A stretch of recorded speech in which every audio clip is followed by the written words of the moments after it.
சரி, இன்னைக்கு நம்ம பார்க்க போகிறது சம் ஆஃப் இந்த சம் பாருங்களேன். அதாவது 2600 பணம் இருக்கான். ரெண்டாக பிரிக்கிறாங்கன்னா 2 ஈக்குவல் பார்ட்ஸ் கிடையாது. சரியா, ரெண்டாக பிரிக்கிறாங்க, அவ்வளோதான்.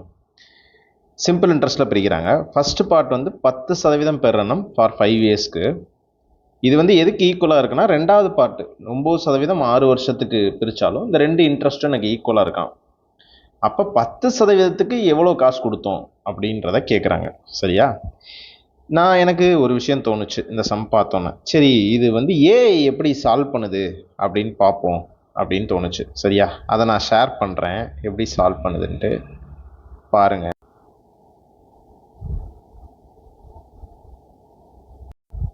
ஏகிட்ட இந்த கொஸ்டினை கொடுத்தேன். சரியா, ஜெமினி என்ன பண்ணியிருக்கு அப்படின்னா அதுக்குரிய ஆன்சரை ஃபஸ்ட்டே கொடுத்துருச்சு. சரியா, பார்த்தீங்கன்னா தெரியும். அதுக்கப்புறம் 2 வேரியபிளாக எடுத்துக்கணும்னு சொல்லுது. இது ரெண்டும் சேர்த்தா இது. அப்போ ஒய்ன்றது 2600 மைனஸ் எக்ஸ்ன்றது. ஓகே, சிம்பிள் இன்ட்ரெஸ்ட் ஃபார்முலாவை போட்டு இதுக்கு தனியாக சால்வ் பண்ணியிருக்கு, இதுக்கு தனியாக சால்வ் பண்ணியிருக்கு. சரி, இதுக்கப்புறம் இது ரெண்டையும் ஈக்குவேட் பண்ணியிருக்கு. வரக்கூடிய ஆன்சரை இது ரெண்டையுமே இன்ட்ரெஸ்ட்டை ரெண்டையுமே ஈக்குவேட் பண்ணியிருக்கு. சரி, ஓகே, ஈக்குவேட் பண்ணி ஆன்சரை கண்டுபிடிச்சிருக்கு. இது மாதிரி போட்டால் டைம் முடிஞ்சு போயிரும்ல.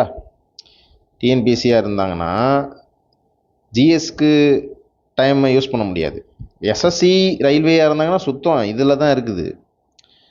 ஸோ நம்ம ஒரு மெத்தடில் ஓகேவா, எப்படின்னு பார்ப்போம். 10% பெர் annum சிம்பிள் இன்ட்ரெஸ்ட்டா?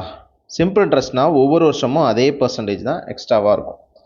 அப்போ 10 × 5 50% இருக்கும். அதாவது நம்ம 5 × 10 இப்படியே எடுத்துக்கலாம். இன்னொரு சைடு 9 × 6. ஓகே, இது வந்து 10%க்கு, இது வந்து 9%க்கு. சரியா, கரெக்டாக எழுதிக்கிறேன். இதை வந்து 1//ல போட்டுக்கோங்க. சரியா, எடுத்ததை 1// ஃப்ராக்ஷனில் போட்டுக்கோங்க. இப்போ இதை சரி பண்ணுறதுக்கு நம்ம என்ன பண்ணணும்? இந்த ரேஷியோ சரி பண்ண இதை இங்கேயும் கிராஸ் மல்டிப்ளிகேஷன் பண்ணுவோம். அப்போ தான் ரேஷியோ சரியாகும். கரெக்டாக? அப்போ இங்கே வந்து 9 × 6ன்னு வரும், இங்கே வந்து 5 × 10ன்னு வரும். இன்னும் ரேஷியோ அடிச்சு கொடுக்கலாம்ல. இதை 2 டேபிள் அடித்தோம்னா 3 டைம், இது வந்து 5 டைம். அப்போ இங்கே வந்து 27, இங்கே வந்து 25. சரியா, ஸோ இவனுக்கு 27 பங்கு போயிருக்கு, இவனுக்கு 25 பங்கு போயிருக்கு. எனக்கு 10%ன்றது மொத்தம் அப்போ எவ்வளோ போயிருக்குன்னு பார்க்கணும். மொத்தம் 25 + 27 52ன்னு சொல்லலாமா? 52.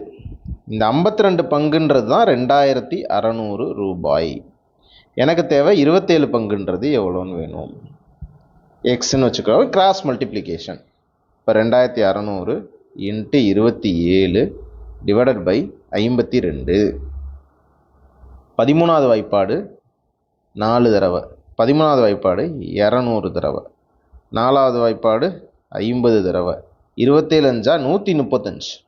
அப்போ 1350 இஸ் த ஆன்சர். டைரெக்டாக போடலாம். PNR / 100 இந்த சம்முக்கு தேவையே கிடையாது. சரியா, நன்றி.